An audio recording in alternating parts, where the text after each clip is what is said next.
Hey everyone, good to see you today. There's a really important date coming up that a lot of people don't even realize is such a big deal, and that's October 15th. It might seem like just another day on the calendar, but for the 67 million Americans who rely on Social Security, this is the day the government announces the new changes that affect monthly benefits, taxes, and retirement rules. And here's something that might surprise you. Early estimates suggest this year's update could mean about $54 extra dollars a month for the average retiree, but a lot of that could get eaten up by rising Medicare premiums. So, yeah, what looks like a raise on paper might not feel like one in real life. Stick around because by the end of this, you'll understand exactly what's expected, why it matters, and what you can do to prepare. Before we get into all of that, let me ask you something. Do you think these yearly Social Security changes actually make life easier? Or does it feel like you're always falling behind no matter what? Drop your thoughts in the comments. I'd love to hear your perspective. And while you're here, don't forget to hit subscribe. It helps you stay informed and it helps this community grow. Now let's start with the change most people watch for every October, the cost of living adjustment or QOA. This is the annual increase to benefits that's supposed to keep up with inflation for 2026. Experts are projecting about a 2.7% increase, though the official number won't be released until October 15th. That works out to roughly $54 more per month for the average retiree, or about $650 over the course of a year if the projections hold. Sound good, right? But here's the catch. Medicare Part B premiums are also projected to rise by over 11%, going up to about $26.50 a month. That increase alone would take back almost 40% of the QOAs, so what feels like a raise might only leave you with an extra $32 or so in your pocket. And that's the bigger story here. Many seniors feel like these adjustments don't actually match the real costs they face. Why? Because the formula that decides the QOA is based on something called the CPIW, which tracks urban wage earners, not retirees. Retirees spend more on healthcare, housing, and utilities, which are exactly the areas seeing the biggest price jumps. For example, medical care services have gone up by about 4.2% this year, much higher than the COLA. So even with a raise, your buying power still slips.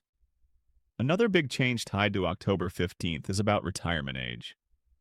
This one doesn't grab as many headlines, but it's important. Back in 1983, Congress passed a law that gradually raised the full retirement age from 65 to 67. In 2026, that phase-in will finally be complete. That means if you were born in 1960 or later, your full retirement age is officially 67. And here's why that matters. If you claim benefits early at 62, the reduction is even steeper now.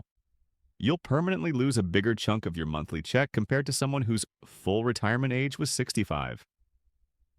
On the flip side, delaying benefits past 67 will give you an extra 8% per year until age 70. So, timing becomes more critical than ever.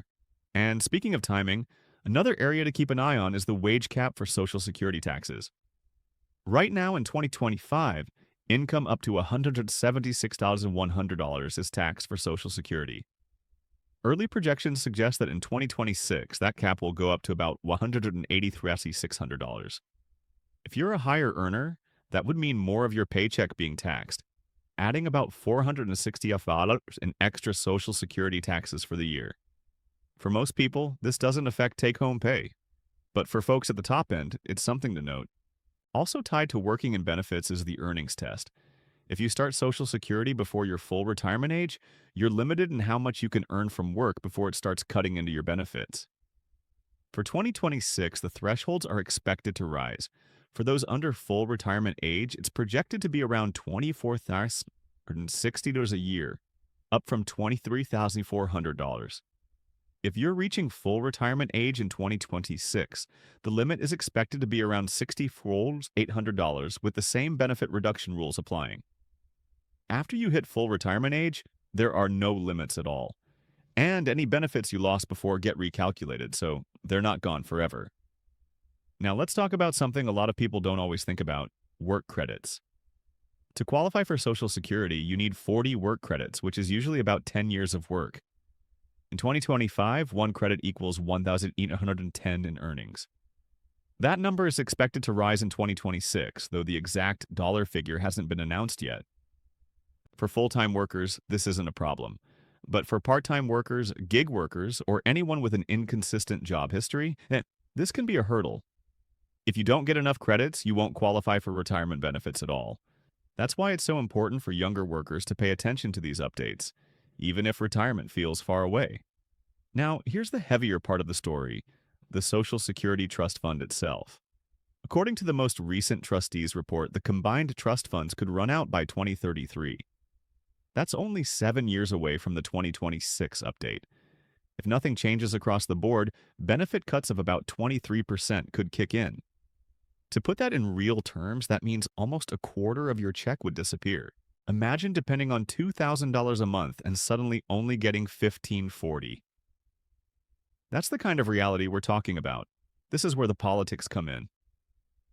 President Donald Trump's administration has been focusing on efficiency audits through the Department of Government Efficiency, or DOGE, trying to streamline how the Social Security Administration runs. The new commissioner, Frank Bignano, is aiming to modernize systems and reduce waste. Supporters say this will help stretch the program further. Critics argue that it doesn't address the bigger funding gap. At the same time, policies like the senior deduction in the recent One Big Beautiful Bill reduce taxable income for retirees, which helps households now, but also lowers revenue for the trust fund. So, what does all this mean for you right now? It means October 15th is the day to really pay attention, not just to see how much more money is in your check, but to think about your overall plan. Will rising Medicare premiums eat up most of your race? Should you rethink when to claim benefits given the new retirement age rules? Are you working part-time and not building enough credits? These are the kinds of questions worth asking. And you know what's weird? We often hear people say Social Security will be gone by the time younger generations retire. That's not really accurate. Even if the trust fund runs dry, payroll taxes will still cover about 77% of benefits. It's not nothing, but it's not the full promise either. The gap has to be fixed somehow, either by raising taxes, cutting benefits, or a mix of both. And that's where the uncertainty lies. Another thing to think about is how Social Security fits into your bigger financial picture. Relying only on it might leave you vulnerable, especially with these projected cuts. Some experts suggest that future retirees could need to save an additional $150,000 or more to offset potential reductions for Gen X.